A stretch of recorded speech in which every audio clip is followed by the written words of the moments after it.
that we are live and that we have you with us here.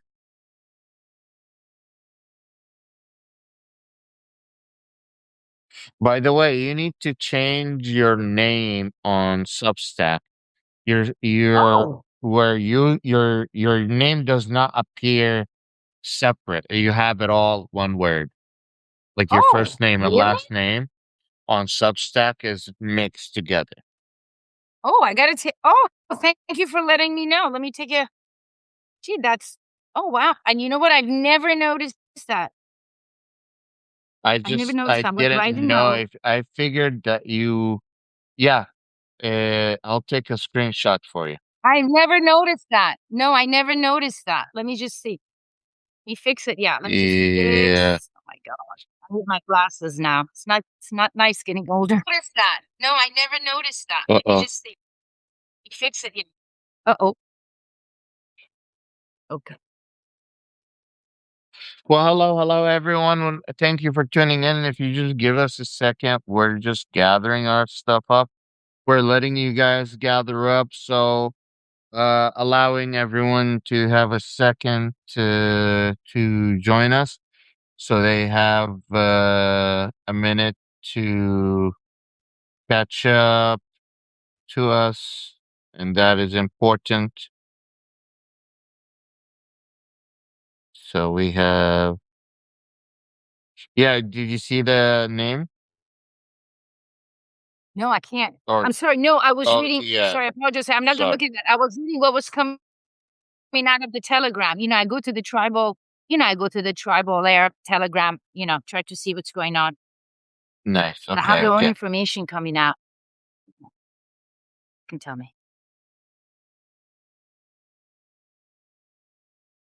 Okay. There you go.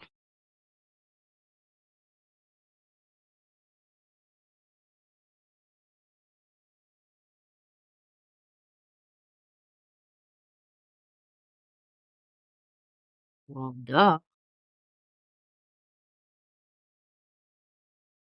Okay. Yeah, I have to do it. Fix it when I'm a little bit calmer. So. No worries. I already took I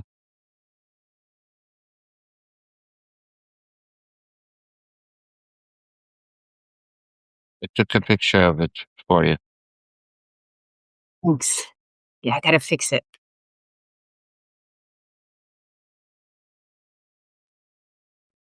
Well, Professor Mitra, thank you so much for joining. Thank you. Um, the United States earlier this weekend was in tit for tat with the Iranians for about 3 days, where the Hmm. Iranians and the Americans exchanged, uh, you could say, missiles, or they exchanged fire. Right.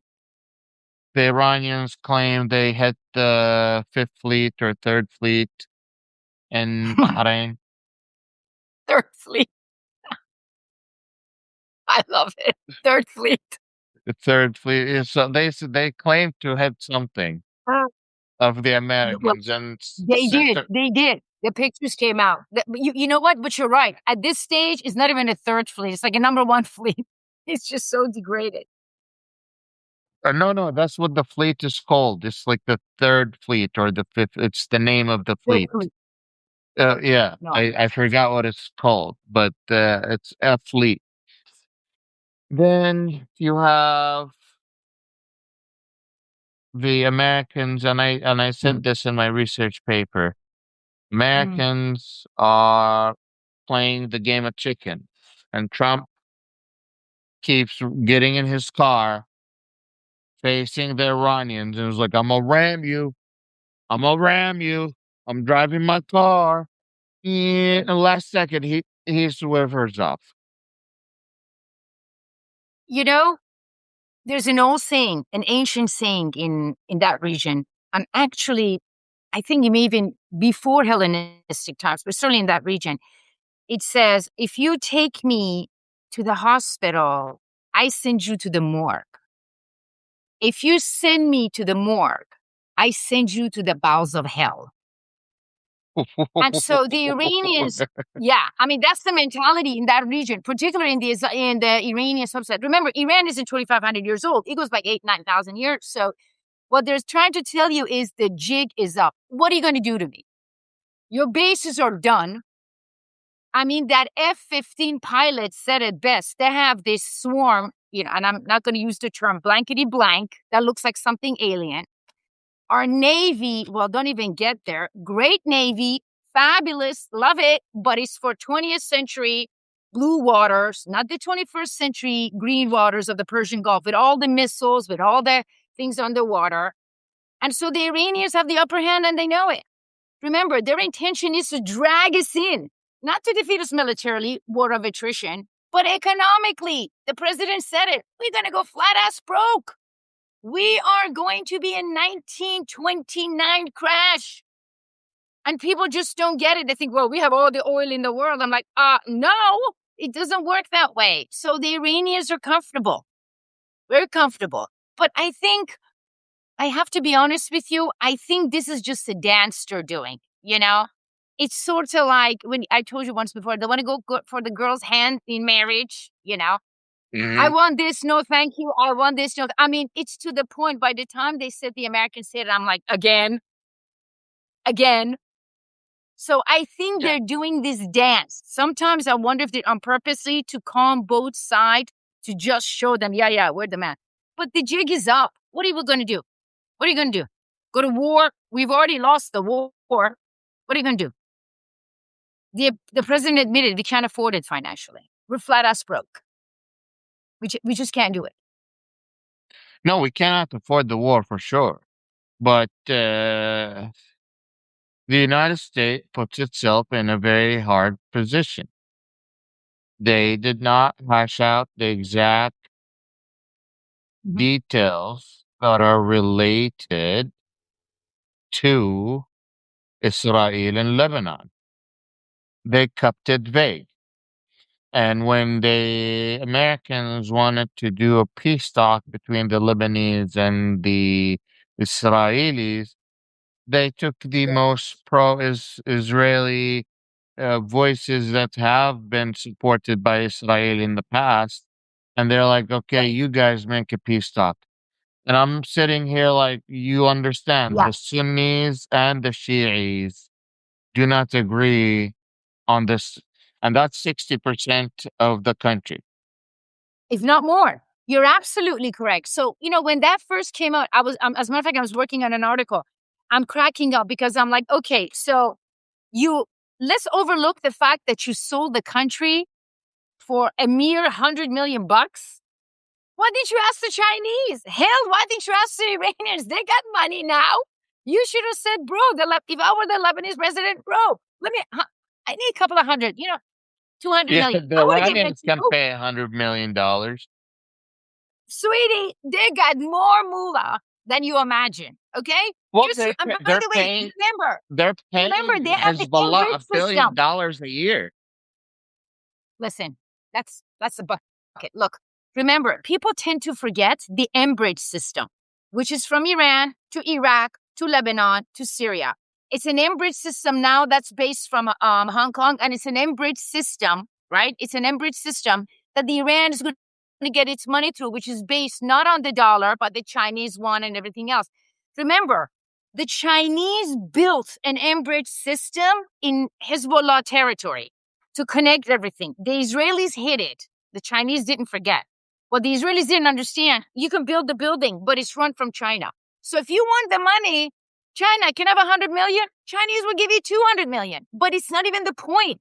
The point is you have the Sunnis, the Shiite, the Christians against it. For me, the jig was up and the end was near. When I saw these, I would say, radical Sunni groups sitting down with Hezbollah and saying, yeah, we're one. And I'm like, okay, St. Peter, open up the pearly gates. The end is near. So I I don't mean, know what they this were usually thinking, never but then I just, happens. no, it is like, this is my territory. No, so you united them all. Now, you united them out. The Israeli broke it already, and Hezbollah is going to hit back.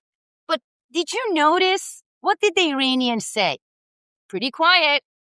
They were pretty quiet. They didn't say much, right? They just looked at the thing and they're like, yeah, okay, sure. Rolling their eyes. Why? Because they know the government was a war isn't just military, it's also economic and political. They know that government now is seen as an Israeli lackey. So that's a magnificent weapon. And they know Hezbollah has its missiles underground, not underground, whatever they are.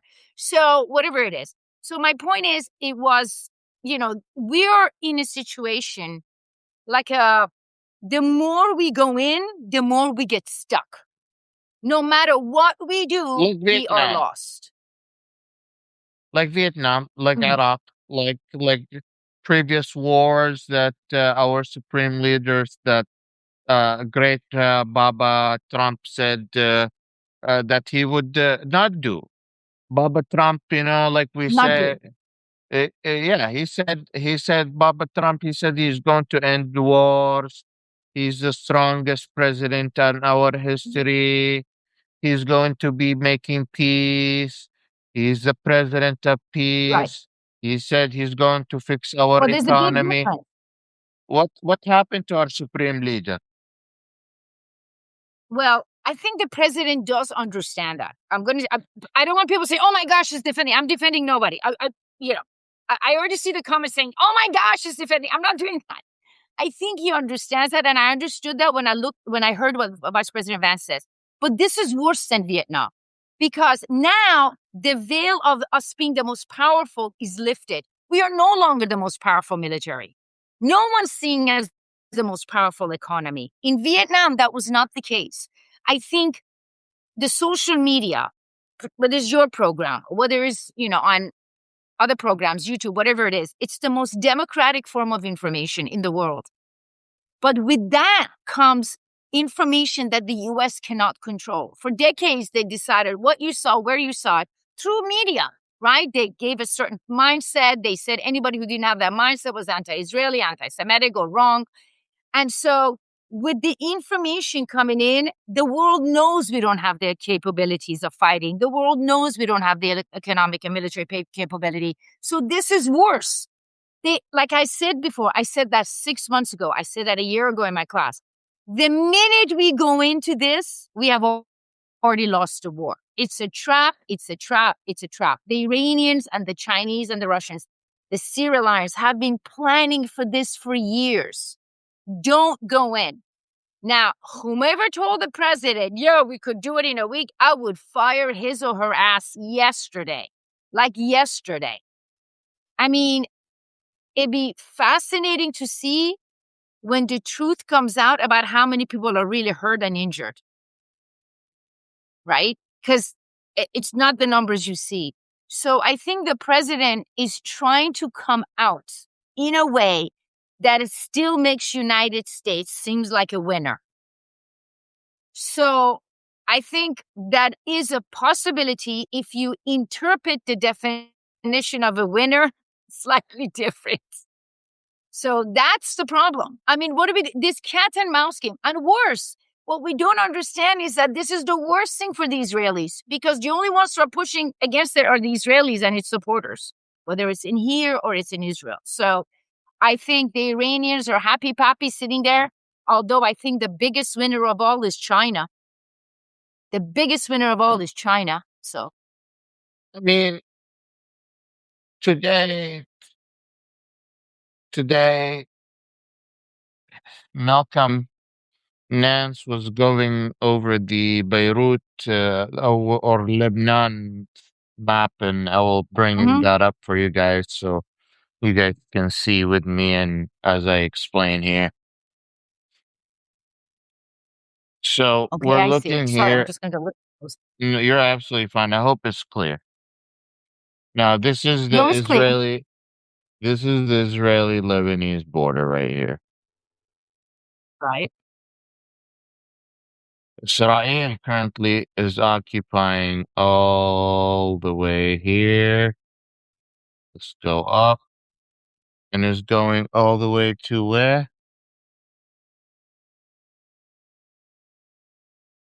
He said all the way to, he said somewhere up here. Hold on. So it goes See. all the way here, all the way to that Hezbollah. Right. So, Right. so they're going up. Where they're going to Close. Syrian territory. They're going to Syrian territory, They already correct? went to Syria. They already went to Syrian territory yesterday. My question That's right. is that the Israelis here don't seem like they're trying to get out. And this is definitely not de-escalation. Did you see the 14 points Lebanon has agreed to with Israel? Yes, of course. And Did that you see the the 14 point points was thir- basically Did you see point 13 where Lebanon gives up its rights to ask the right. International Criminal Court from conducting any Yes. investigation of human rights crimes? Right. I'm not making that up, right? Exactly. That is correct. No, no, you're not making it up. Right. And that's the point. That is why no one in Lebanon accepted it. And that is why when Israel broke it, before Israel broke it, Hezbollah said, you can say whatever you want. I'm not going to go for that. You can say whatever you want because you are giving our independence away. So when he wrote those things and he says, I'm going to do it, he completely, I don't know what the man was thinking.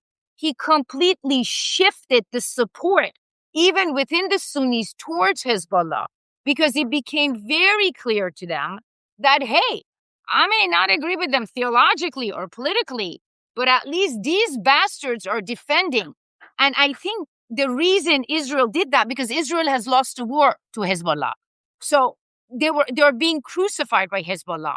So what they're saying is that let me buy the president of Lebanon, let me go to Washington and tell my people I did well. The problem with Mr. Netanyahu is that Hezbollah not going to accept it. It's already broken. They're going to hit, and no offense, the anger by selling out what they see as selling out Lebanon to Israel, you just unified all of the groups against you. Now, if you look at that same map, I'm going to look at a little one here because it's not just Lebanon. If you look at Israel, they also went into Syria. Syria, Remember, yeah, their last night. intention was right. Their intention was to go to Syria, Jordan, Israel, from Israel, Lebanon, take all of this, right? But what they were underestimating, if you look at the borders, right, particularly between Jordan and Syria, for months, they have been arming themselves, that area. Even within Syria, they have gone the same route the United States used to arm the anti-Assad rebels. Those same routes are being used now to arm anti-Israeli rebels to hit it. So when they're going to Syria and when they're going to Lebanon and when they're going to the Jordan border, they have a pleasant things waiting for them. They are split. They are extremely weak now. They've lost a war to Iran. They have lost a political war. So they try to expand it, saying, I'm going to keep Lebanon. Woohoo, keep me in power, people of Israel. Doesn't work that way. This is just the beginning. So They what have about been this waiting right for them. here? Exactly.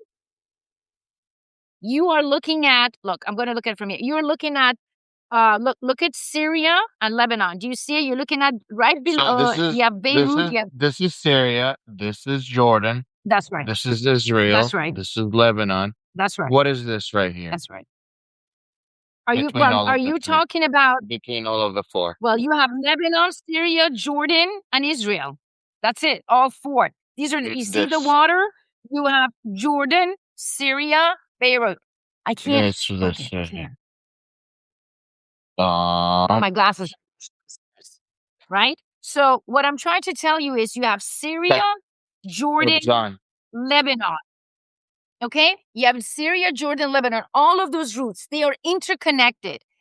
But those interconnected routes are now used by the very tribes, particularly in Syria and Jordan, that the U.S. armed to overthrow Assad.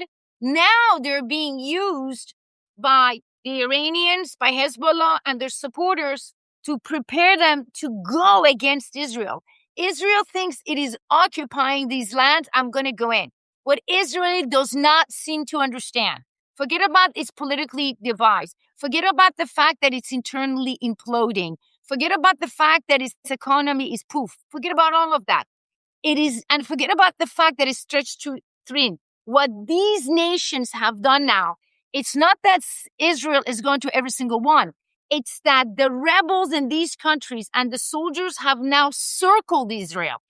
So people I think remember Israel is this is going the to, right. this I'm going to this look at is my, the right. Julan. I'm going to, Julan, Al Julan. That's the right. If Julan. you look at I Syria, just remember. right. If you look at Beirut, right. If you further down, is come Damascus. And then you have Israel, you Beirut, have Tel Aviv, Jordan. Damascus. Right. If you look at Beirut, if you go to the Syria part, I can't see from here, you will see This is Damascus. Damascus. So right. If you go the borders, all of those borders that surround Israel now, it's that Israel is going in. What Israel does not understand, it's good to go in, but coming out is something different because they have planned for them to go in. It's a strategy that the Iranians use with ISIS. How do you think Iran defeated ISIS in Iraq? We were the one telling we won, but it was the Iranians actually who dragged them into Iraq. They allowed them to come in. They allowed them to come in. They allowed them to come in, and then went poof, poof, poof, poof, poof. It's the same thing here. All of the roads that were used against Assad, that were used against even ISIS, those roads now are being used. They're intertwining militarily, right, to go and surround Israel. And I want to tell you something. You guys are going to think I'm crazy. You're going to think I'm crazy. But if their plans work, they're not just going to stop Israel. You may see a moment in which, from the Jordanian Syrian perspective, they go into Syria. Do you understand? They go into Syria and force Syria, because force Israel, I should say. They go from Jordan and Syria into Israel and from Lebanon.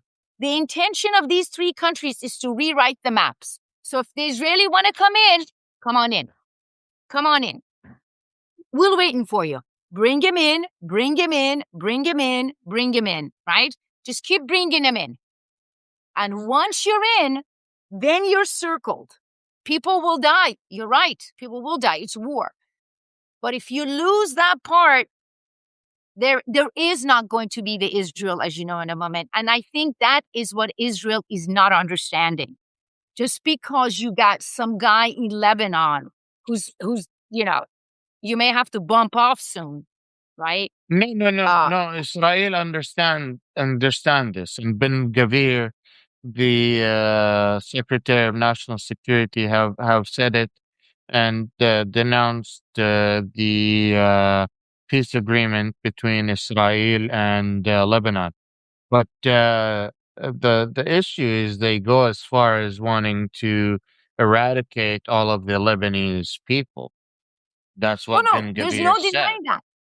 Right. No, no, that's what So, his point. And s- yes, so when I'm looking at all of that, to me, the Israelis are against the peace deal. right. Netanyahu is being forced to make a deal that looks bad for the Israelis. The Israelis look at this and they're like, this is shit. And the Arabs are looking at this deal and they're saying, this is also shit. Excuse my language, but like, this is khara in Arabic. Yeah, I get They're it. Ashkar in Farsi. Ashkar. Crap. That's what they would. They're this literally what they're saying in Arabic. So when I'm looking at this and I'm hearing people listen and talk about the deal, the Sunnis, the Shiis not wanting to agree on it, then what's the point of a deal that no one wants to agree on? And what's the point Was of a deal that Netanyahu. everyone is breaking? Netanyahu. This was a Netanyahu deal. Netanyahu needed, that was Donald Trump giving a lifeline to Netanyahu because Netanyahu came up and said, oh yeah, now we defeated in Iran. And the Iranians are laughing because they're like, no, you didn't defeat us. Didn't even say a word because it's a lifeline to Netanyahu saying, we're in Lebanon. We're not going anywhere. But in reality, you have already lost. The only reason Netanyahu is still there because of this war, he knows he's lost with Iran. He knows Israel is imploding. And I have always told my audience and my client that the biggest problem for Israel wasn't so much its military or its economy, but it was its internal implosion. People need to understand What the do you Israel mean? that's today, Israel, What do you mean? internal You implosion. have to explain that. Right. Internal implosion, what I'm referring to is the Israel of 40 years ago, democracy, human rights are gone. What you have had basically for the past 2 decades or so is that it is really this pro-Zionist, most radical, everything is Israel, anti-Christian, anti-Muslim mindset in the position of power. If you look at where the settlers are, 2 years ago, I saw a documentary in which in these settlers, and I did a little bit of study, they were being taught in school that the Muslims are nothing, the Christians are nothing. We are the joint one. It's okay to kill. It's okay to rape. So you have this type of a society who are exercising power. But when this is done, the war will come to an end. There will be peace. How did that Israel, how in 20 years, you're saying in 20 years, Israel went from being a democratic country no, to it was being never a an oppressed. democracy per se. No, no, Okay. Israel was never a democracy per se. You What are you can't be a saying? democracy. So I'm going to tell you, Israel as best was a theocratic democracy because you can't be a democracy if your foundation is based on faith. Israel says, God gave me this land. So that's not democracy. But they Okay, had okay. No, no, democratic I was principles. trying to understand the point before that. Like you're saying Right, internally. Israel, So, but the I'm trying to society, understand how Israel went from a society that was not to the far right extreme. You're saying Israel wasn't right, that far right. I'm trying to not to understand this where extent. was Israel? Where was it?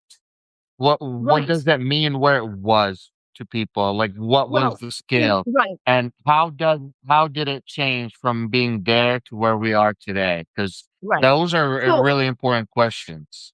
right. You have an extra point. So remember, first of all, you have to define rights. Not every right is the same. If you were a Palestinian, yes, you have Arabs in there, or if you were, because you were always secondhand Palestinian citizen to Israel. So let's look at it that way. That never changed.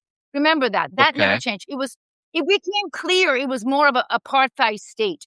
But for the Israeli population themselves, they had democratic principles. That began to shift significantly as the more orthodox took over, particularly with the settlers, as someone like Netanyahu came to power and he needed this position and gave the powers to these individuals in order to get them their vote. And so they moved up from now, we're talking internally, but by doing that, by doing what they did, Israel finds itself, Israel society, in a position in which it needs to decide what it is. Is it a radical Zionist, in many ways anti-Jewish, because Zionism has nothing to do with Judaism, um, system that it's doing these crimes against humanity, including raping people in prison with dogs? Or is it for themselves this at least Western, I like to say Hellenistic Jewish society that internally, at least, give its own population certain rights? That is the thing for Israel. And so when the war ends, I've always said the biggest problem will be the society themselves, because that society will implode. There has to be a civil conflict in Israel. There's going to be, because they're going to say, we went to this war because of the ultra right. And the ultra right are powerful. And so they have to decide, what are they? Are they ultra right? Like these radicals who believe rape is okay, torture is okay, spitting on a cross is okay, peeing on a cross is okay? Or are they a society that disagrees with their Christian or Muslim neighbors and disagrees with policies, but they are all one? That is the answer that only the Israeli society could answer. That is the biggest problem. So for me, I always say to the Israelis, forget about the war. You lost that one. Your problem ain't the war, believe it or not. It isn't the economy, believe it or not. Eventually, everything will come back up.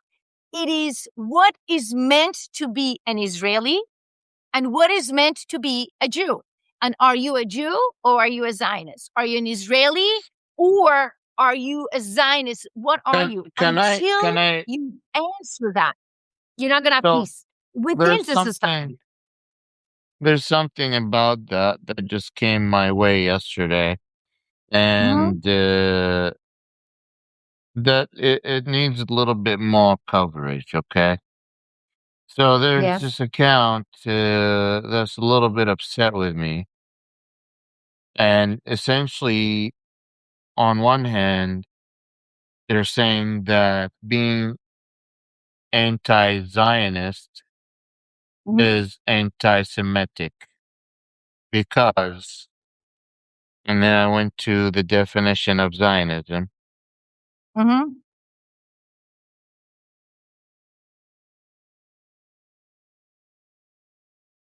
Well, that's absurd because Zionism has nothing to do with Uh, Judaism. Because so the Zionism, definition of uh-huh, Zionism, uh-huh, there. It's a little bit long, so I'm gonna set up the whole thing. I'm gonna let you talk about it. So, definition of Zionism is a Jewish nationalist movement and an ideology that emerged in the late 19th century to mhm. support the establishment and self-determination of a Jewish state and a ancestral homeland. The original response to persecution and anti-Semitism in Europe movement drew its name from Zion, a biblical term for Jerusalem and the land of Israel that is that represent Israel. Now, putting that aside, the argument here is that you are against the existence of the Israeli people. That's the first one. Mhm. Now, the second day went through, and then new argument came out regarding my article that I wrote yesterday. I hope you Mhm. read it. Yes. They said in your latest article, you are trying to characterize Zionists as evil, trying to mislead people into thinking Zionists are evil colonizers Uh-huh. by implying that they have certain interests, quote unquote. Then, elsewhere in the article, you say Uh-huh. Israel wants to primarily occupy Lebanon, which again is speed watching the Jewish hate. Okay, so no, stop. Can you hear me? Because I get stuck. Yes, Can I you can. hear me? Yeah, I can hear you. I can Okay, so hear I'm you. gonna get stuck. It's First just of all, this is absurd. Let me tell you why. Zionism of latter 19th century, it was nothing to do with now. It has significantly changed. We are not saying Zionism is evil. Zionist actions are interpreted as evil. And so when you have the gentleman who owns CBS and the gentleman who's buying CNN and the gentleman who gets on television says, we Zionists are loyal to Israel and we're going to change the news to fit our belief, that's not us saying that. That's themselves saying that. And so it's like Islamist extremism has nothing to do with Islam, has nothing to do with Islam, right? So, can you hear me? yes, yes. Perfect, perfect, because I get stuck. Has nothing to do with Islam. Oh dear. You're Oh, frozen though. yeah, I'm frozen. Hold on. I'm a Turn bit. off and turn back the camera. Now you're good. Am I good? I can hear my voice back, but now it's done. No, it's all good. Yes, it's all good. Okay. Oh, for God's sake. Can you see me? Can you see me? Yes, I can see it. Yes. Great, but I can't see you. So, but can you hear me? Here, This- I can help fix it. Now you Yeah. can see So me, I right? can't see you, but it's okay. So it has nothing to do with that. Criticizing Zionist behavior is no more anti Semitic than criticizing the murder by ISIS as being anti Muslim. You need to take responsibility for that. And so when you have settlers coming in saying, raping and pillaging, when you have the doctor in, they refer to him as Joseph Mengele of Israeli prison. I think it's Goldstein in his name. Creating those things, that's not being anti-Semitic. That's providing facts. When you're sitting here, someone like Ben Gvir says it's okay to rape people because they're not humans, or you show the Israeli soldiers raping people, and then they say, hey, take him into prison, and then they let him out and give him a standing ovation. That's not being anti-Semitic. That is being anti-genocide and anti-Zionist, because that is what Zionism has come to mind. Zionism has nothing to do with Judaism. Now, if this individual thinks that you have a problem, that's his problem. You cannot have everyone on your side. That's all right. No, I just this is something that needed to be I mean, covered. I'm not gonna give it too much space. I just wanted to give it 5 minutes. no, can I tell you Uh something? I've been through it. I've been through it. Remember, you're rubber banding at the moment. Uh-oh.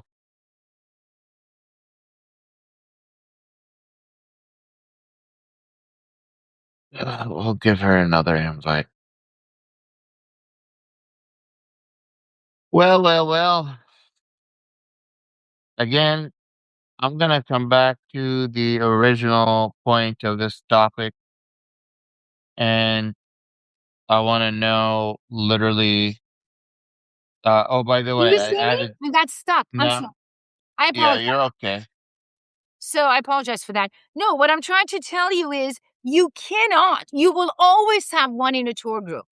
It is Mhm. absurd, and I'm going to tell you something. It's absurd of accusing people of being anti-Semitic because they condemn genocide. But if that is your interpretation, I always tell my audience and my clients, look, I disagree with you vehemently, but I respect your opinion. If you don't like my opinion, if you don't like my view, I understand that. I cannot be on the sort of, but it is absolutely absurd. I've been through it for 20 years. I know what you're talking about. So, Listen, hey, I am not against your right to exist. I support your right to exist. I am absolutely, against everyone has the right to I exist. what I have a problem with is the means and the Methods. Methods. agenda and the methods that you are trying to accomplish your goals with. Um, Absolutely. That make it look, easy for me to make it easy for me to promote the Abrahamic Accord. Make it easy for me to promote the two-state solution. Make it easy for me so I can advocate for Israel. Help me help you. right. But Absolutely. I mean, You're right. Help me help you. that Help me help you. And they won't. that's all I'm saying. That's all I'm Absolutely. saying. Absolutely. If that is if that is too much, and also by the way, to the person though who's writing these criticism, I'm giving you an open invite here in front of everyone. If you are watching this, I'm inviting you to have a dialogue with me on Substack, not a debate. I'm not interested in debating you. I'm genuinely trying to have a conversation with you. I'll let you have your side to express what you believe in. I'm not the person that likes to block. In fact, like my immediate instinct, is like, oh, just block them, get rid of them. And then I was like, what is your principle? Your principle is dialogue. Your principle is to have Yeah. conversation with people that disagree with you, and your idea is to show that having a dialogue with the people that you disagree with is exactly Yeah. what we can accomplish, right? Like But without basically, that dialogue, without conversation, we can disagree. I'm happy to disagree with you, but right. at least I want to have that conversation. I don't want you just to feel like you have to curse me out or feel like you have to call me just a Zionist. No, please come to my stage. Right. Let's Let's sit talk down. it out. In fact, let's talk it out. In fact, if you're in my city, I'll buy you a cup of coffee or a cup of tea and we'll sit down. But uh That's just who I am. I'm a That's person that you're awfully does. kind. Honestly, I'm at a stage in my life, I'm like, "Look, I'm too old and too tired because 'cause I've realized when you go to a war of any type or any conflict or any current, see if you can alter the ending. So, if you're in a conflict, if you're in a situation in which you're not gonna change your mind, I just end it. I said, "I respect your opinion, and that's it." Because some people are set in their mind, so I don't give that. But it is absolutely absurd when people say that. But I've been there. I remember I had, No, listen. yeah, whatever. But To me, can I it's tell you something? again. People need to learn something, if I may. People need to understand something. And if this gentleman is an Ashkenazi, he's not even Semitic. You are. You're an Arab. So you can be anti Semitic I'm if you're an actually Arab. 8% Ashkenazi too. Okay, so it doesn't matter. The Ashkenazi, it's interesting whether they're considered Semitic or not. That's up to them. It's not a DNA test. But if you're an Arab, you're a Semite. So you can be an Yeah. anti-Semite if you're an Arab. So people need to educate themselves before they go yuckity, yuckity, yuckity, yuckity, yuckity. Me, I'm not an Arab. I understand that. But me, I'm to the stage in my life. Look, you think you can call me whatever you want. This is my experience I've seen. And by the way, if you don't think this is what they're doing is ethnic cleansing and they should be held responsible, then there's a bigger problem here. And that's their To decision. me, I deal with them. I say that over and over again. First of all, to me, having a dialogue is not about winning a debate. To me, having a Absolutely. dialogue is creating the exact environment that our country needs, our Needs, yeah. the global world needs. We need less shooting and more getting to know each other. We need, uh, and that gives me an opportunity to get closer to understand where they're coming from, even though I may not understand it fully. But at least I'm willing to sit down and have that conversation, Absolutely. and it does take a lot of spoons or a lot of energy, however you want to call it. But I think that dialogue is exactly what we need. We need less of uh less of we hate Violence. you and more Yeah. we need more of let me understand why and how you Yes. are coming to this conclusion. I just want to understand where how you're coming to this conclusion. Right. But bear this in mind. You're not going to change that individual. I think I have That's always okay. felt. I'm not coming into this conversation. I'm just wanting to change a person. Yes. Again, 100%. When I go into a dialogue with someone, Yes. it is not to change their belief or their ideology. It's Yes. for me to understand them. I want to know who you are. Because if I show them my humanity, if they show me their humanity, at least we break some ice Absolutely. that's there. Absolutely. Look, you don't have to, you said something. You believe in a two-stage solution. I'm going to say something extremely controversial. And you're probably going to kick me out of it after this. Let me apologize. No, you believe When in one state solution. I believe in one because I believe it doesn't belong to the Jews. It doesn't belong to the Christians. It doesn't belong to the Muslims. It belongs to all three. They are leasing it from the man upstairs. So the Mm. man upstairs decides who, you know what I'm saying? He has three kids. It's like, okay, you little brats, work it out. All three religions are met. You do this Monday, you Yeah, go Sunday, you go you Saturday. make a good It point. They doesn't all need to find belong. a way to. You I make a believe in good that. point. They all need to find a way to live with each other Yes. rather than separate the country. Look, for 700 years, when you look at it, whether it was under the Muslims or whether it was the Spanish, yes, there were times in which they fought. There's no denying that. But you lived at least next door. You can't split God's house because I don't like you. Well, I don't care. Just no one says you have to like one another. But I have always felt that all three of them have to have equal share because because Israel is not a Jewish state. A Jewish term comes from the term Judah. And the Judah is from the tribe of Judah. Most of them are not from that tribe. So you can say the Yahweh, the children of, the descendant of Abraham. So I've always felt it has to be all three. One of you can go to from Friday to the temple. One of you can go Saturday to the mosque. One of you can go Sunday to the church. But I do not think you can turn God's house into a little thing. You go here, it's absurd. I mean, again, I don't live there. I'm just saying you have to respect all three. I wouldn't personally do a three, but who the hell am I? A nobody per se. So I want to get to my main topic of the day after answering like a question or two, oh, okay. because my main topic of the day is who is really stalling? Is it Mm. America or Iran? And or are they both stalling for different reasons? That's genuinely the topic I wanted to talk to you about, and I wanted to get your perspective on. But there's a question here, and I think it's worth addressing this Okay. because this question is about Hezbollah, Yes. but I would like to add Hamas in there because it's also a terrorist organization related to the conflict between Israel and related to the between Israel and Iran. So Israel had internationally backing to act against Hezbollah. By the way, I publicly denounce Hezbollah. I publicly denounce Hamas. I do not support them. I do not agree with their ideology.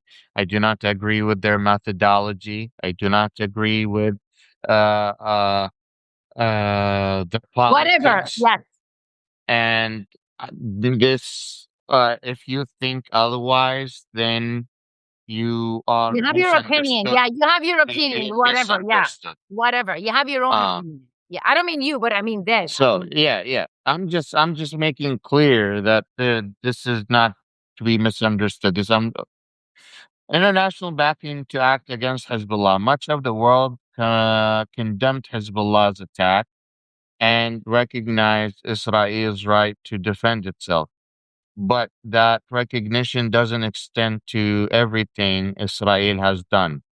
A right to defend yourself is not a black check blank check, and it does not make mass civilian harm acceptable. I would call that collective uh, Punishment. collect collective punishment.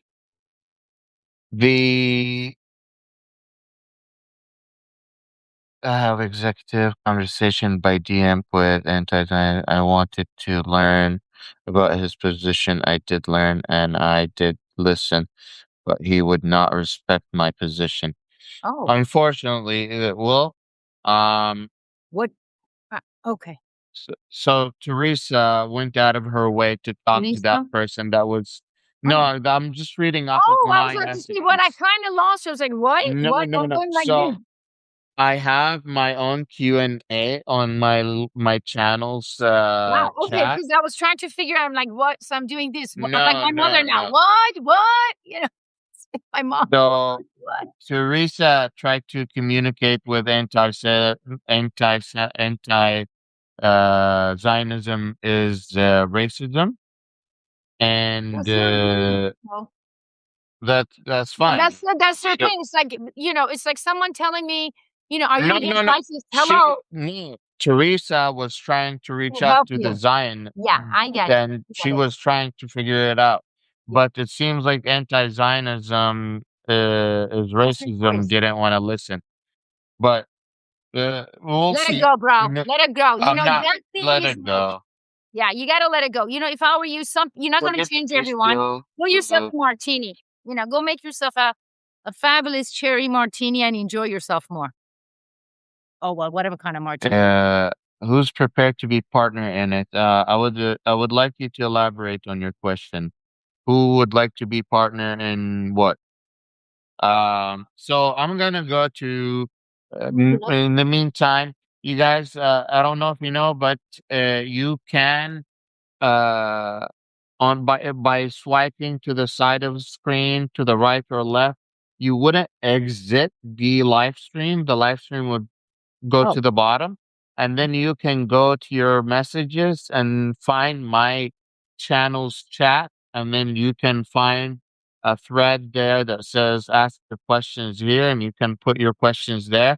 Otherwise, by the end of the live stream, I bring my phone closer to me to read the questions Okay.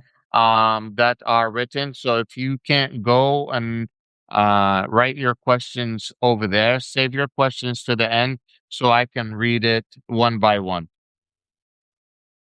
Um, the biggest thing right now I want to cover is that there is two sides to this peace deal other than Lebanon and Israel, and it is the United States and Iran. Okay, you talk about Israel. Okay, Lebanon. Yes, I apologize. No, no, no. We're talking right now about the United States and Iran. Yes. United States and Iran are on their way, according to the United States, Right. to meet in Doha, Qatar, Right. to potentially discuss a peace deal. Every time I see this after Tick and Tat, I know. It's like, again? all I'm thinking about is who is stalling, because it feels like the Iranians are going to make money every time they sit down with the Americans and try to pause this fight. And the Americans, every time the fight is paused, there's some flow of oil, not a lot, some flow of oil 'Cause we're gonna run that out by is, August, the reserves. mm, Our reserves are gonna yeah. run out by August. So we need as much as oil that we can have escape out of that Hormuz Strait. So, in your opinion, when you're looking at this, do you think the Iranians are the ones stalling, or is it the Americans that are the ones stalling? Right, so I'm not sure stalling would be well, I guess stalling is an interesting term because, look, the United States has lost this war, militarily, economically, and politically. Whether you Well, like the it or only not. reason I say stalling is Right, because the right, Americans and the Iranians both know that the Americans cannot control right, the true. Israelis, and Yeah. the Iranians cannot let go of the Hezbollah. But Yes so and that's no, why I yes say and no. stalling. Yeah, yes and no. I think the Iranians, we have to tendency, certainly in the West, to look at just, like this. Couple here, Iraq is here, Lebanon is here, here. But they look at it as a whole. I think for the Iranians, they're extremely calm because they realize no matter what happens, the United States has fell into their trap. They're in a war of attrition. They can't come out economically. When you're in debt, $39 trillion, and inflation is significantly high, you're facing internal conflict, and the world right now despises Israel worldwide, right? And I'm not talking about just the global South. I'm talking even within the West. Um, and a negative attitude towards the United States, whether that's fair or not, um, they realize they have already won. So, but they also realize when it comes to United States, their mindset is it doesn't matter what the president says. It's the power of the Israeli lobby and the Zionists in control in influencing the media, the war, and the entertainment. And that mindset is not just from there, not just from the global South. That mindset now it's graping through the country because the average American is saying, we went to the war for Israel. Why are we making peace? Because it's because of Israel. We're in this mess because of Israel. The Iranians know that. That's their perspective. And so it's not so much they're delaying as is the fact that they know United States can't be trusted. And because you could say one piece, they're going to attack again. But what they're doing is that you're going to hit me, I'm going to hit you harder because they have made it clear. It's not so much as they realize the president of the United States is under pressure from certain group. In this case, whether it's the neoconservatives, whether it's a pro-Israeli lobby, and that's what everyone pretty much tells you on the East or the West, it doesn't matter. They realize that. But they have their big brothers, Russia and China there. They have been planning this for time. And the Iranians also realize the United States could still start the war. They're not daft. They're not. That's why they hit so badly those bases. That's why the U.S. had to take its stuff from Israel, even. Um, but they realize as well that the United States, in this case, President Donald Trump, needs an exit that is honorable, right? Honorable, and doesn't seem like a loser. So I'm not sure if the Iranians are stalling as much as the United States is trying to come up a way to strengthen its military, strengthen its economy, and perhaps get out. And the Iranians know that. I would say it's more the US, if you want to use the term stalling, because they need to advance their military, they need to strengthen their economy, but math is math is math. And at the end of the day, even if it would bring 5,000 more missiles, 100,000 more missiles, this is their territory. We're never going to get those bases rebuilt. We're never going to get those bases rebuilt. And even if we were, which we could no longer afford to, our military, we lost those supporters. We lost the tribes in Jordan. We lost the tribes in Bahrain. We lost the tribes in Saudi Arabia.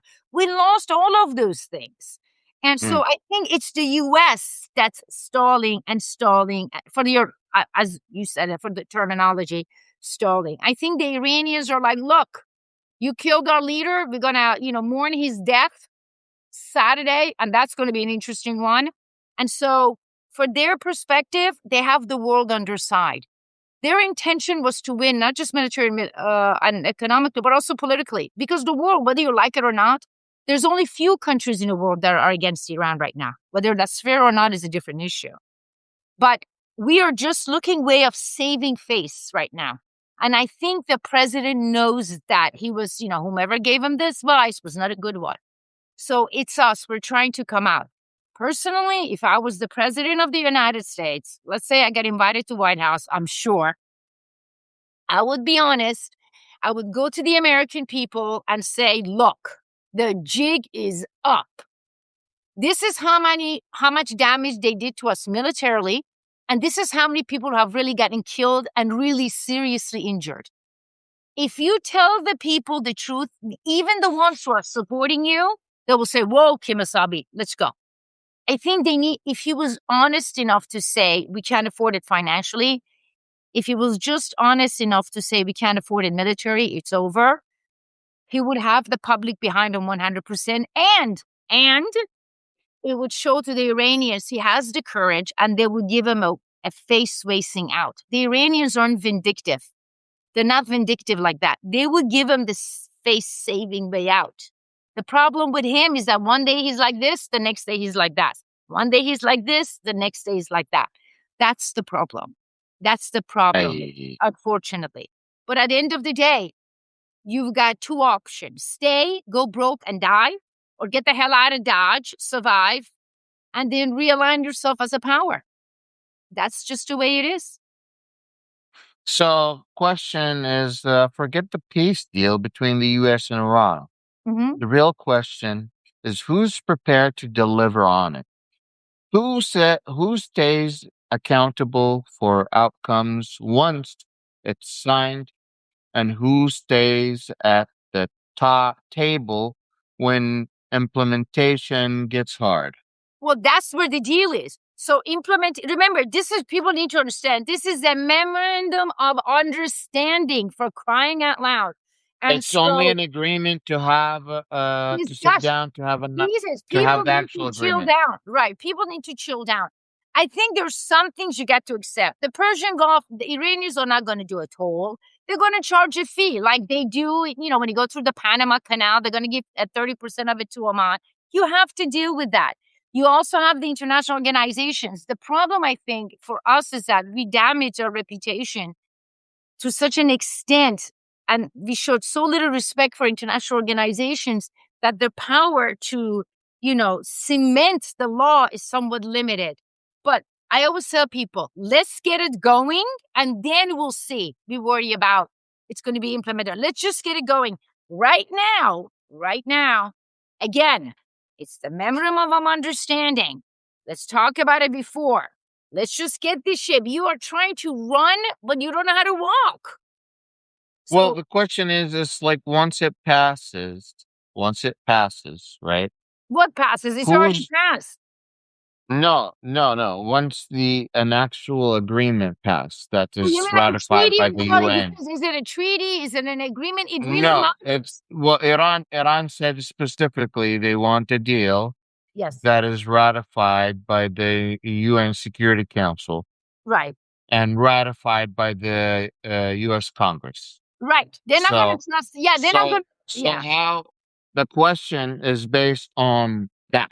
Right. Once you When is ratify the it in the election? UN and ratify When it is the in election? the then how does no the question is who implements that Well, agreement that's the once it's point. ratified by the UN and ratified by Congress? Okay, so first of all, once it's ratified, if and when it's ratified by the Congress, if by the UN, it will be by the UN. So, in other words, if it's broken, then hey, if you break the agreement, there goes the contract. That's all. That's the point. If you, Well, if who's paying most of the cost of the UN? Isn't it the United States? no, so it's not the United States. No, it doesn't work that way. In other words, if you're sitting here, the Iranians are like, we don't trust the US, so we want some of our money now. And rightly so, it's their own money. It's not like they're getting extra, it's their own money we took. And so, um, No, you can't have your money. I'm sorry. yeah, right, exactly. It's their own money. So what I'm trying to tell you is that once it settles, there are, if it's ratified at the UN, you do have the international organizations like such as the UN doing that. That is why it's there. That is why the Iranians were agreeing with everything. It was we who broke the law and said, I'm going to pull out of the agreement. So I always say, people, let's get it signed. Let's get it done and let's see. Because right now, from the Iranians, they never broke the agreement. They never did. They stuck to it like there's no tomorrow. So whether the Americans, as they will tell us, you agree, we will see when we get there. But right now, let's have the agreement. At the end of the day, we have no choice. We lost this war. What choice do you have? What choice do you have? And I think when the president of the United States, and I think people on social media knows that. The only people who don't know that, or they do, they don't want to admit it, are in the traditional media, like Washington Post, New York Times, The Economist, Fox. You know the jig is up, but they don't want to admit it. The jig is up.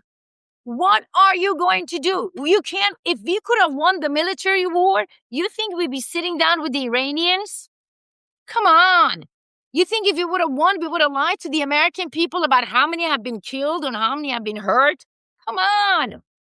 You think we would have lied about how many stuff we're bringing in? They wiped out almost 35% of our entire tax system, for crying out loud, within the first 2.5 weeks. So I don't even want to tell you about their underwater system, their underwater Navy system. It ain't pretty. Doesn't mean we can't beat it, but that doesn't mean we're going to win. So if we could have won militarily, this is not the president who would negotiate. He would have said, nuke them all, but he lost. And then there is the political pressure from the world. If it's not open, if it continues the way it is, it's not just that the United States is going to see a 1929 crash. It's the world economy. There's nobody on our side, with the exception of Israel and a handful of Western nations. Who's siding with the U.S.? Nobody. Nobody. So we just need to pull back and say, okay, we went to this war. We were wrong. Naughty, naughty, naughty. Let's work it out. We're out of here yesterday. And you know what? If the Chinese This is and the a very Russians good won these countries, goodbye. Let the door hit you where the good Lord spit you. I'm out of here. mom. Mama K had a very good comment here. There's these intelligence conversations continue to be critical for us all and equally frustrating because our administration never acts from reality, reason, logic, information. Never. The because it keeps moving. I have to keep Right. scrolling back up. If you guys have questions now, you can ask them. Refrain from putting Please. any comments at the moment. Just questions. so we can just find the questions at the moment and answer them one by one. And then after we answer those questions, you're welcome to put your comments as much as you want. Also, join the conversation after the podcast on at the bottom. Oh wow, someone was already prepared. Trump is. You want to read that? This is too small for me. Well, is that what says, Miss Gibb? Trump is vindictive and nasty, and his behavior and attitude makes others treat him badly. He is only trying to do policy that will give him something in return. He's Mm. purely transactional. Look, the Iranians understand that.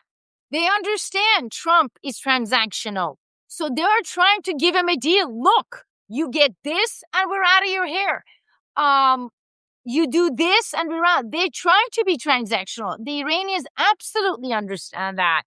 But I have to admit, they have brilliant people with them. We have, with all due respect, Mr. Kushner and Mr. Weisskopf. And what do they know about diplomacy? For crying out loud, you know.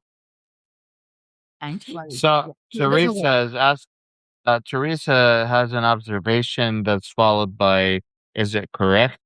What do you think about that essentially? She's saying, thank you, Dr. Rehab. This war seems to escalate from 0 to 100 immediately. Everything fell apart in the region and around the world. That tells me that we were always on shaky ground to begin with. Is that correct? With Iran, you mean? We were on shaky Oh, shaking up with grounds. the war. We should have never gone to the war. We should have never gone. Look, when you have, for me, when we did the coup in end of December, I wrote an article around the first week of January about the American-backed coup in Iran. If anybody wants to see it, go to Substack. And I said the Iranians knew it was coming. And so when it became clear to me, like within the first few days, the coup would fail, it was very clear that for many of us, that the United States could not win this war. We did not have the military or the economic capability. Israel has been trying to get United States into war since 30 years, if not more, and nobody would do it. But they did it with Donald Trump. The Israelis were able to, and certainly the pro-Israeli lobbies were able to push Trump to say, go to war. We should have never been in. Some of us predicted it. Some of us wrote about it in January, a month before the war. Don't go to war. We just don't have the military and the economic capability to do it. But the Iranians and the Russians and the Chinese knew. Now, they may not know the exact time, but they knew it was coming. Why? Because they were prepared.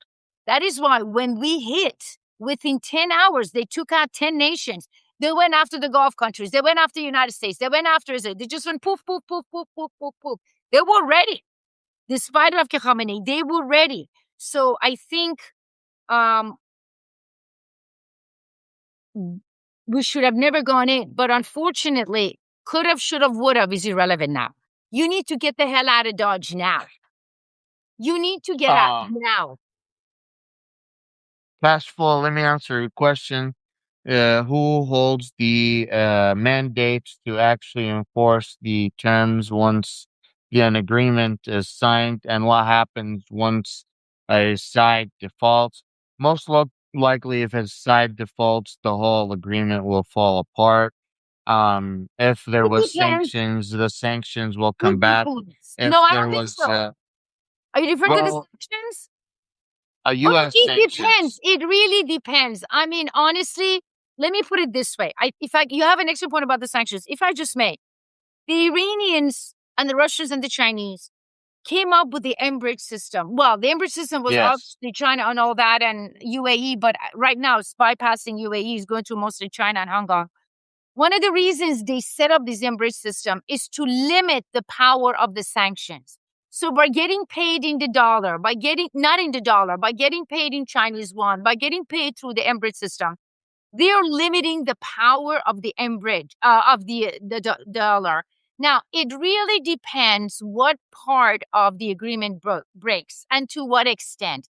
Both sides wants peace. Both sides want an end to the solution. The difference with the Iranian is they know they're winning and they have won, but they're not cocky. They don't like to take, idiotic risks. So I think it depends when, how much, and when are we talking about? Because, U.S. hit Iran, Iran hit back U.S. hit back Iran, Iran hit U.S. For crying out loud. How long is this going to go on? Again, back and forth, back and forth. So I think it depends. It really depends. I think the president realizes very well as well. It's not that he lost militarily. That is that the dollar is not the power it used to be. And I think he knows in many ways the economic jig is up as well. So that question this individual asked, an excellent, excellent question. My compliments. It's a very informative and demanding question. It really kind of depends on the issue and how badly both sides want things to resolve. I think the If there president, is couple of saying there is only one scenario that can come off from that is saying it is just false. There could be like I'm just adding yes, to your points. Um, like what the professor is trying to say is that with different factors come different decisions, right. and that's just how it works. If you saw my last article regarding not last the one before the last article, um you would have noticed that at the end I left you four, not one, four hypotheses or four possible scenarios. From and I told you which one I feel like is going to be mostly what will happen. If you want to know what happened, go read the article. I strongly recommend you to do so. Um, but yeah, the saying only one scenario is going to come out of this is not mathematically or statistically correct. Um, I don't know if you know, but Qatar, this is breaking news. The Ministry of Transportation has issued an urgent directive mandating that all non-commercial commercial maritime vessels cease operation until further notice. I hate to see, I was watching the oil price of oil go up. Oh my God. Thank God I No, put, no, they're saying oil price. The it seems like the commercial ships are still going. yeah, Non-commercial ships have to stop operation. for them, commercial. Look, I think there is an understanding that we need to get the Strait of Hormuz in. We made a massive mistake going in. The Iranians have the upper hand and they have the world on their side. If you ask the American public, even the American public, forget about if you ask the world, 80% of the world blames Israel and US for this war. Forget about that. Even within the American public, the majority of the public said, we went to the war. It's a massive mistake. Get out yesterday. Particularly if you're under 55 and particularly if you're under 35, the younger generation, for the lack of a better term. Um, what people do not understand about the Strait of Hormuz is that 35% of American and worldwide goods comes from Strait of Hormuz. Correct? It's massively important. But what they don't understand is the rest of it goes from where?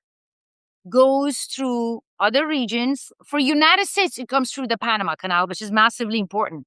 But even for United States, 10%, the majority, 55% goes to Panama Canal. Another 10% for USA comes from ports and comes from regions that are either controlled, leased, or literally owned by China. And that's what they don't get. And it's the same thing with Europe. And so what people do not seem to understand is that it's not that the Iranians under the Chinese, Iranian, Russian alliance, the SEER, an arrangement alliance, have necessarily won here. It's that they have influence beyond the Strait of Hormuz. So yes, you can say 35% comes from here, 50% comes from, or 50 to 55% comes from the Panama Canal. Well, that 10 to 12%, a little bit more, 15, depending on the statistics, comes from those, from the regions that are an ally of Iran. and not and United States sees it as an adversary. And people need to realize that if you do not fix this now, it's even going to be worse over there. Because look, 55% comes from supposedly from Panama Canal. Well, wait a minute, then why is everything so high? And that's what people need to understand. And they also need to understand it's not just the ports. It's not, it has everything US even has. It's somehow tied to Iran's allies, in particular China. All the goods that United States uses for its military, those containers, they're from China. We could bring 35% of it from the US, but the majority is from China.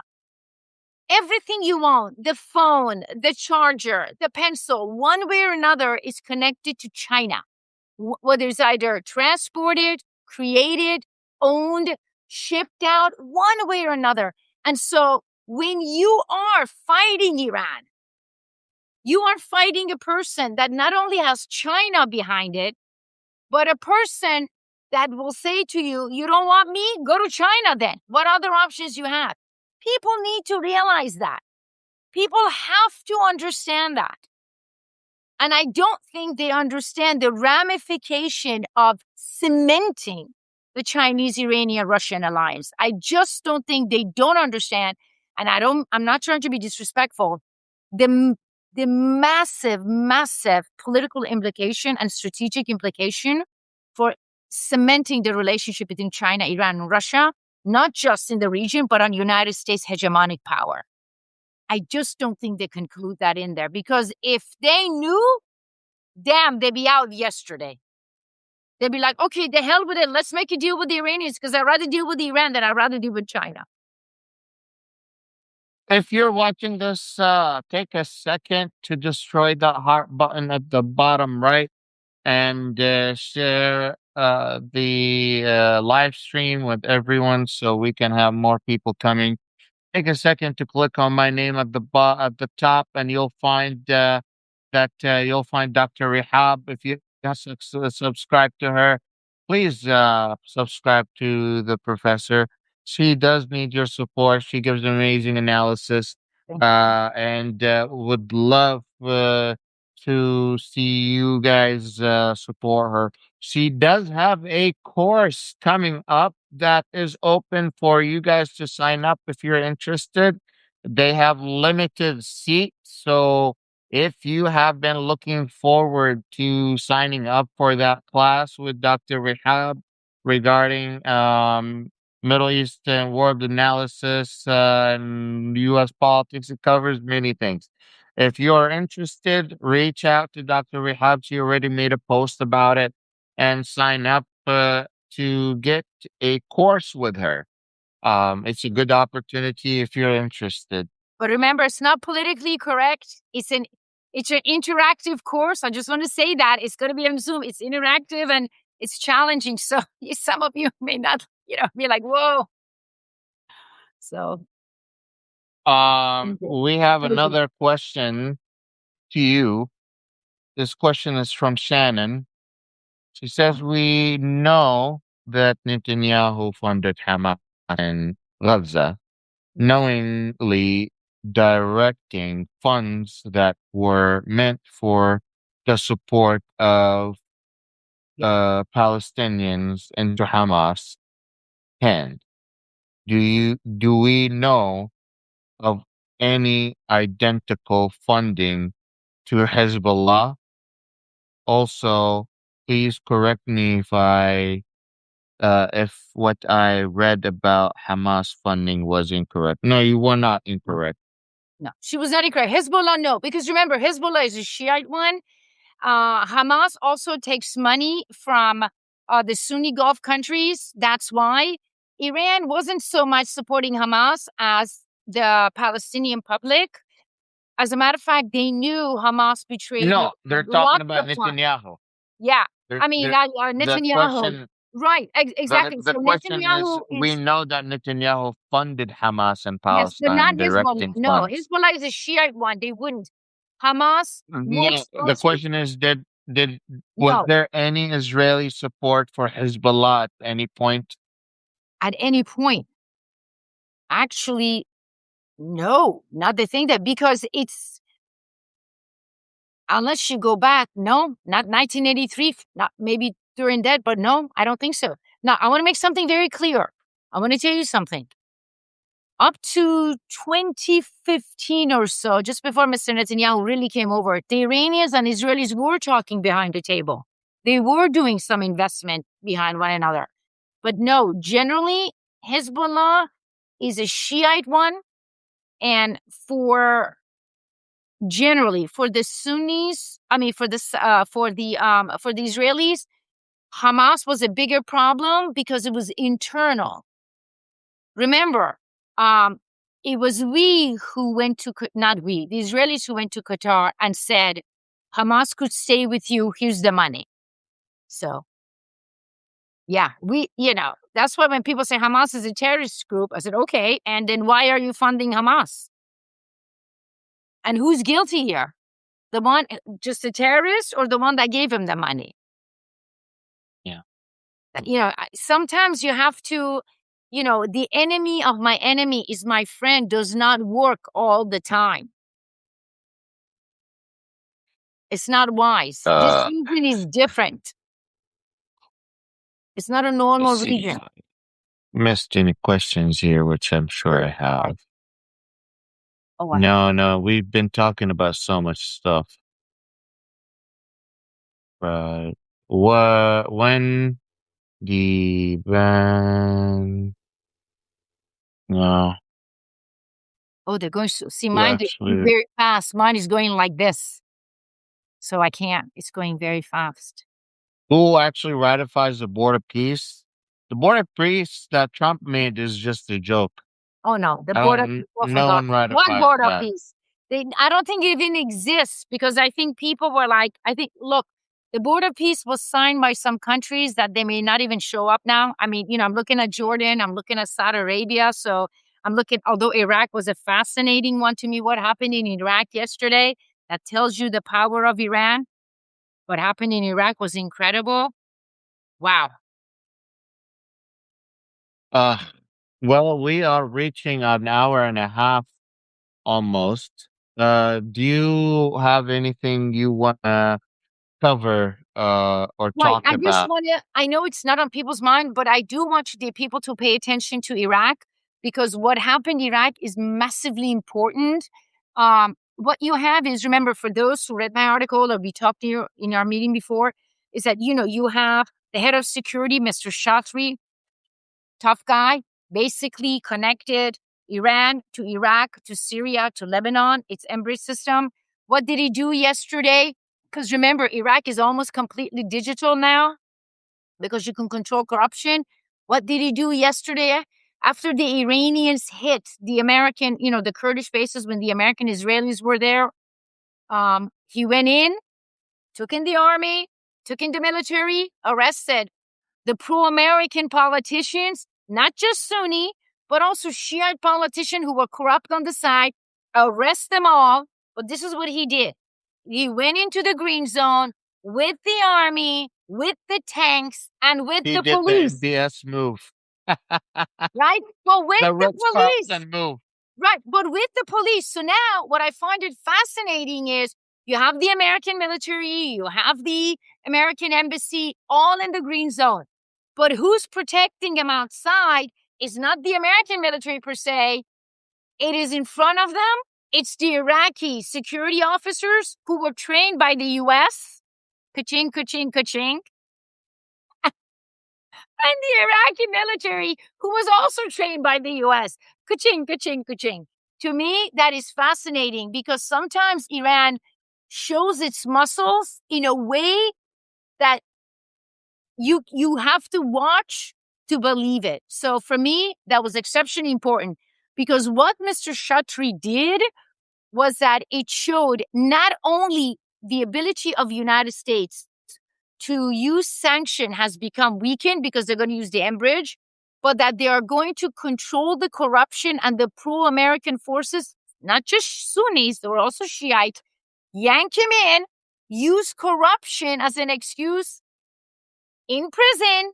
I'm going to bring my own fellow in now. So to me, Iraq was massively important, but barely covered.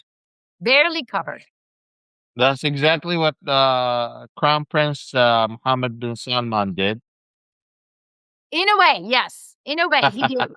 But MBS, he has his own problem now because look, he was able to do that because he had Donald Trump, he had the youth, and he had the money to buy the tribes.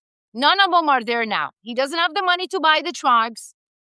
The but youth is but he's already gotten the grip. So uh, even though he doesn't have all of the things that he had before, Mhm.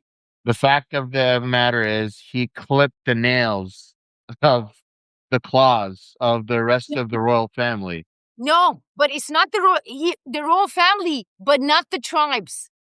The royal Yeah, family means nothing. It's the tribes. When you go against the Harb or with the Utaya or the Shamar or with the Habitat, if you have those tribal support, you're in survival. But he doesn't have those. It's those tribes. It's those tribes that run Saudi Arabia. So you may have the French, the Spanish, or the Israelis running or being the owners or the directors of the water, electricity, telephone, but it's the tribes of the lower and the like mid he, level that run everything. It's them. And like yeah, let me give you some feedback. sure. I think this is my opinion here. Like, is there anti-US, anti-MBS sentiment? Yes. Is it from tribal people? Yes. But the problem here is measuring Mhm. that level of anti-MBS sentiment To power. to power. We don't have the tools to do so We do in because one way. The Saudi government. Here's why I believe so. Right. The Saudi government has their own opinion controlling agency for social media, Yes. and we call them the electronic flies. These guys control public opinion on social media. So if there's any anti Saudi sentiment, whether Arabic, English, Spanish, they go out and attack these people directly or change the try to change the dialogue to pro Saudi, Mhm. and it makes a lot of noise. Then you go inside the kingdom and you try to collect that data, you run into several issues. One, people fear talking.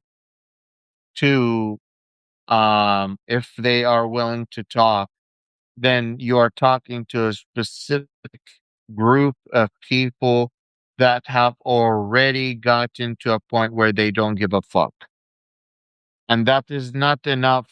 Like, that is me after getting to know them, because I've been part of that opposition. Sure. And the I'm gonna get members some of water. that Keep talking. I'm just opposition, gonna get some water. Go ahead. Go ahead. I'm just getting some no water. worries. Like my friends who are in Saudi Arabia, who see themselves as having anti MBS sentiment, anti Saudi family sentiment, these guys tend to come out.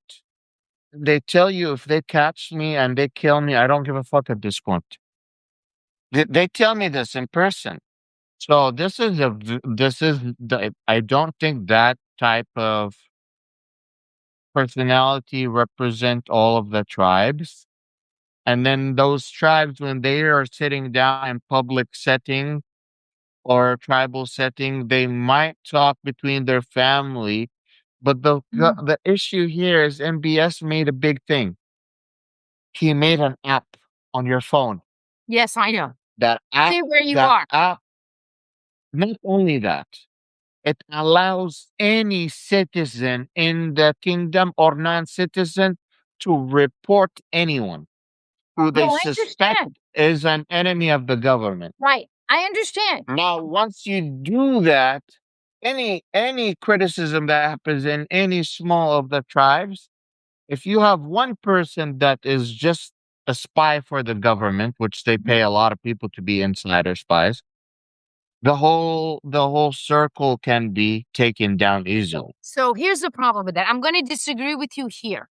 You are Okay. looking at an individual. I'm looking as an entity. So let me give you a couple of examples. Whether is the country needs to run the electricity, the water, the telephone, the utilities, the garbage collection, correct? I'm sure your Okay. friends were telling you they're not in a good shape. Tribal members don't have to be protesting. They don't even have to talk. What do? It's quite simple. When MBS comes in and puts the French guy in charge, no problem. Why are they having difficulty getting water? Why are they having difficulty getting electricity? Why are they having difficulty picking up garbage? Because the low level and the mid level, what are they doing? They're not showing up. Whether they're from the Utaya, whether they're Azizam tribe, whether they're from the Habitat, they're not showing up or they're doing it very, very slow. They are weakening internally. They're not going to attack the country. They don't have to be protesting. They are diminishing its power. So that's one way, right? The infrastructure. Then you also have how the system run from one area. When the United States built its bases, it relies on Saudi drivers in a way, various tribes. You know the tribes a million times better than I do. You can tell me, Mitra, park your ass. You know how the Harb tribes in the West. You know the Utayeb, the center. You know the Shamar. You know all of that. When United States needs goods to come to its bases, it used to bring it in by air, correct? Lands in Dubai, the water, and then you drive, you drive to the bases. But to go through those bases, to those areas, you're not having an American driver. The company that runs it for United States military has to go to certain tribal territory. Those tribal territories say you want to come through me, you got to use my kid, my nephew, my uncle, my aunt, whatever it is. It's those individuals closed the border or made sure things were not going through to the point that no goods were coming into United States bases. We had to bring everything in. That's how their power is. Then the perfect example was the Hajj, right? The Hajj was Technically they would be hiring Indian or Pakistani not drivers, through but the yeah. territory. No, not to go through the territories. They had to pay the tribes. Not through the No, they territories. pay the tribes. They pay the tribes, Right, but but the tribes they hire an Indian worker because the right, but then Indian they were worker is very cheap. right, right, but then they're not gonna do it. They said, park your ass. Go sit over there before I knock your nights off. And so if you look at the Hajj, right? Everyone said the Hajj went great. Did the Hajj go great? Come on. What happened? When they were landing, right? What happened? Reports were coming out of the reports in Indonesia, in Africa, Malaysia. There were people stuck for almost a day at the airports. The trains weren't going as fast because they have that speed trains. Why? Because the drivers were from particular tribes who were going slow, but they slow it to such a point that it was a threat to miss the Arafat. They're like, okay, now move it now to send the message. They couldn't miss the Arafat. You know better than I do. So they do Mhm. both that. And then what you have now is that you said the police. You're right. You have the SANG, which is the Saudi Arabian National Guard. You have the regular army. You have the royal guards, forget about them, and you have the security. But the problem is the Sang is made of the same tribes who have told them to step aside and are blocking the border. I give you a perfect example. About a month ago, the smaller mosque, not Mecca, not Medina, they still told a lie, no way. The smaller mosques were going in, they were not saying MBS's name. Now, you know a million times better than I do. When they don't read his name, that is not a good sign. So when the police came in, security officers came in to arrest the imams, what did the Sang do? They stepped forward and they said, you want to say something to my uncle? They had to pull back. When the army was sent to force those tribes to open the borders to allow the goods to go to Jordan, What did the army do? Couldn't do anything because the National Guard that was right there stepped forward and said, you got something against my uncle? Who reported that? You have to go to, it was all over the Asiatic press, the African intelligence, the national tribes, the source of the tribal telegram. You have to know what to look and what to read. It's not just going Could to you show send up me? on. Could you send me that? Could you send me that source? Because I'm interested in digging a little bit more into that.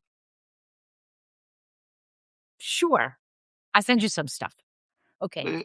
Uh, So that's not Because an this issue. is very interesting. I'm interested in learning more. I want to Right. read So more it's about not an that. issue. So it's not an issue. As a matter of fact, I always tell the audience, if you do research on, what does the for basic bottom, what does the African press go to African press and then say, what does it say about the Sang? What is it about National Army? You can go from there. Please don't use Gemini or anything ridiculous like that. Please don't do that. Because with this Gemini, they only have a Western Eurocentric model stepped in there. So my point becomes, even with the military, as we said before, remember Benaya, there are massive, even our own intelligence, when you read it on certain Western intelligence, whether it's Asia Times Online, whether it's the Diplomat, even Western-oriented intelligence are coming out. There are massive differences now within the army emerging. He has the Royal Guards, but within its security forces, within the National Guard, there are um, differences emerging. There are differences emerging. And so he may have the human app. He knows that. But what is he going to do? He's going to go against he's going to go what? Against some of the biggest tribes and survive? If those tribes pull back, they will collapse. And I want to tell you one more time. The Iranians did massive, massive job kicking our ass in our bases. No denying. But again, they also had some help from the ground. When to come out, we discussed this before. You just don't hit an AWACS or certain things. You have to know exactly what time he gets up, when, Well, where, you we know. also know that they had Russian and Chinese intel in addition to people on the I ground. understand that, but it's beyond that. Look, it's beyond that now. By the way, I'm just letting you know I have 10% left on my battery. I'm Oh, gonna cut the. We can keep going. No, we can keep going, but once I get to 5%, I'm gonna have to cut the live okay, stream. sure. So what I'm trying to tell you is that I understand with MBS, and we said this before. Again, I'm not saying he's going to go tomorrow. I would never say that. But again, I am telling you, he broke the covenant, and he cannot survive. You broke the covenant. The covenant of economic and military security, right? In return for total obedience, that covenant is broken. Now, you Are can you argue. telling me the only reason Crown Prince Mohammed bin Salman is still in power is because his father's still there? No, no, no. It's not the only reason. Listen, the tribes don't want a chaotic mess. They don't want a civil war. They're going to do it slowly, and they are doing it slowly. They are setting up all the elements that's needed. That when the old man goes and he comes in, of his option is step aside, bring Ahmad Ben Nayef, or go back to the old ways. Because the intention of a tribe isn't to destroy the House of Saud. That is not their intention. Their intention isn't to turn Saudi Arabia to a civil mess. Their intention is to bring back the covenant that was lost and to come and say, okay, Mr. MBS, you're having a nightclub here. We're humiliated. You're not defending the Islamic land. You're not defending the Palestinians. The Iranians are more popular than we are, and we're the defender of the faith. That's what I'm saying. Now, again, he's not leaving tomorrow. He's not leaving 6 months from now. What I'm saying is that these tribes have already set up the steps because their intention, you have to do it in a way that you don't implode the country. And that's what I'm trying Well, to. of course I never thought the tribes would try to implode the country because they understood and they understand what happened in Syria and what happened every time a big country like that falls apart. Yeah, The don't do civil war goes exactly. crazy.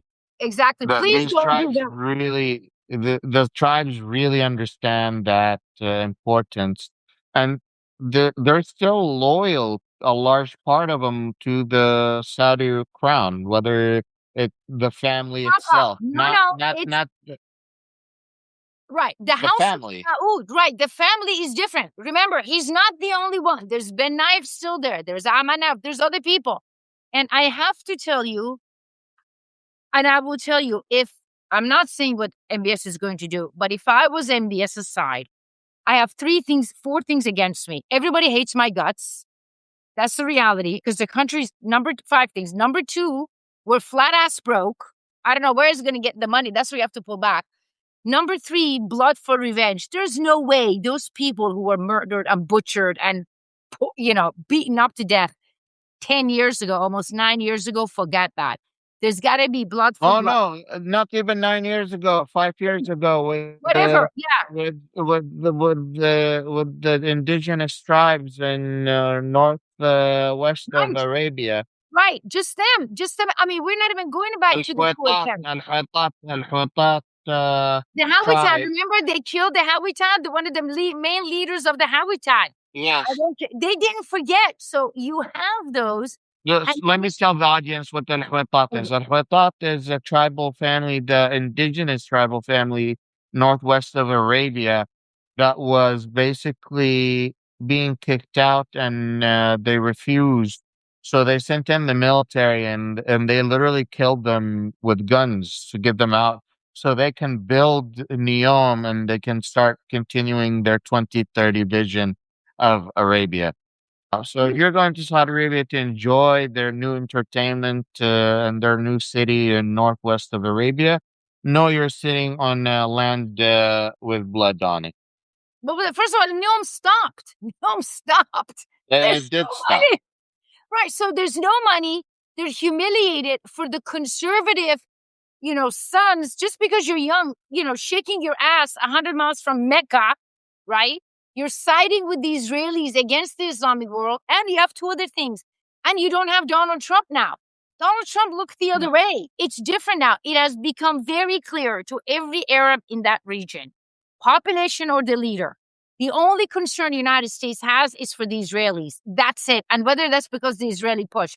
Because even when they asked, who got it? UAE and Kuwait get those billion-dollar equipment. What did Jordan got? Nothing. What did Bahrain got? Nothing. And here's another key. The fact that Saudi Arabia was forced to pull out of it Bahrain 3 months ago said a lot. That's all I'm saying. Now, am I saying he's going to go tomorrow? No. He could have a lifeline by sitting down with the Iranians again, but I'd be surprised the Iranian trust him after the fact that he betrayed both China and Iran. So I'm not sure why they would trust him on that. I don't know. But yeah, the Middle East is gone. That Middle East Well, is a new one. Yeah, that Middle East that we know is gone. So we have a new Middle East. So yeah. we're coming to the end of the show. If you're watching this on YouTube, you're watching a recording. Thank you so much for tuning in. Make sure you click like, subscribe, click that bell icon so you receive the latest notification. Leave a comment at the below so you can join the conversation. And then come to us on Substack. We have created a community that's interested in grassroots organizing, interested in making a difference in this world and connecting and creating dialogue rather than conflict. So if that's your vibe, join us on Substack. We have an amazing community. I have made my membership on Substack cheaper. It was $35. I made it to $30, the cheapest it can be on Substack. And my monthly subscription is $5. So if you could consider becoming a subscriber for free, that would be awesome. If you could become a paid subscriber, that would be amazing. The membership helps us in so many ways. One, it pays for our operation. Two, it also helps us with the algorithm with Substack. So algorithm Substack, the more they see people pay for your subscription, the more they see people subscribe to you. The algorithm supports this type of content and shares it in front of other people. So if this is the type of content you want to spread, take a minute and support us. Also, Professor Rehab has her own uh, classes coming up. I'd love to give you the mic to finish this podcast. Oh, well, thank you so much. So I think it was a great class. I love that. I hope you show up tomorrow. I'll send you an invitation. I hope you show up. Okay. I don't It's have anything crazy. going on I'm gonna tomorrow, tell so you, I will it's come. crazy. So I mean, we have no mercy. You know, my audience has no mercy. You meet someone named Max. I swear to God, I think the man was born just to be a boil on humanity's tuchus, on mine particular. So it's just crazy. It's domestic and partnership. And I want to thank you so much for inviting me back. I love it. I love it when I come here. I'm so honored. I'm so honored. And Thank you. I thank the audience and you as well. I am honored to be here and for your audience for listening me to yak. Because I know I'm always like this. My son's like, Mom, you want to bring down the airplane after a while? You know, but we'll land the airplane, Mom. You always tell me. Thank you so much. Thank you. Well, everyone, thank you so much for tuning in. And as one of my uh, role models, I'd like to say, Philip DeFranco always like to say, you may not fuck with politics, but politics will always fuck with you. So if you want to make a difference, you might want to change your views on whether you want to get involved in politics or not. And I like to say, مع السلامة, bye bye, وبالإنجليزي, goodbye. I'll see you tomorrow. Thank you. Take care. Bye.